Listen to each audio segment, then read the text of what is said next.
The great Australian dream of owning your own home is dying out.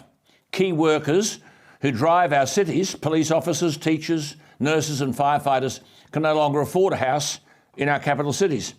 In relation to Sydney's housing crisis, like most crises facing us, whether they be education or energy to name but two, the housing crisis is a consequence of an epic failure of governance at every level. Today we learn, as I said, that Metricon, one of the country's largest home builders, is going to slash its staff by almost 10% because of the headwinds plaguing the construction industry. Yet the Prime Minister and his government are talking about a voice or an absurd energy bill that'll pass through the Parliament this week with the potential to send costs even higher.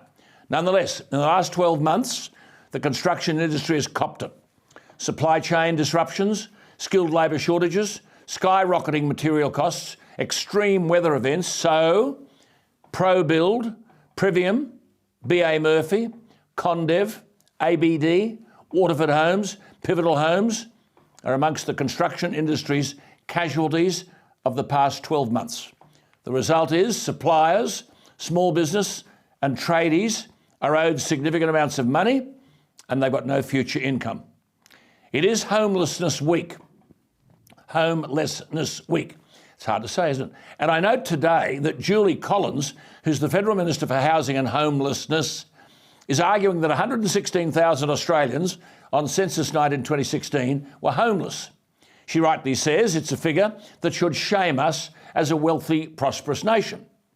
From the language of the Albanese government, there is no indication that addressing this crisis is a priority. I'm not the only one who is saying that most of the crises this country faces are a consequence of government. You will remember during coronavirus, I argued that the draconian measures that were taken, locking down everything, crippling the retail, hotel, leisure, hospitality and commercial sector, all were overreactions.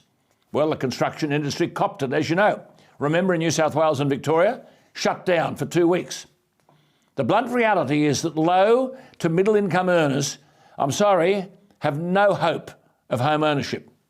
Add to all this the fact that we have to open our borders again, so there'll be a flood of post-pandemic immigration when we already have a critical housing supply shortage.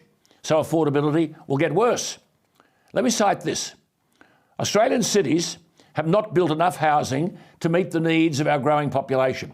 We have just over 400 dwellings per 1,000 people, which is amongst the least housing stock per adult in the developed world. Australia has experienced the second greatest decline in housing stock relative to the adult population over the past 20 years. All states and territories, except the ACT, had less housing stock per adult in 2016 than they did in 2021.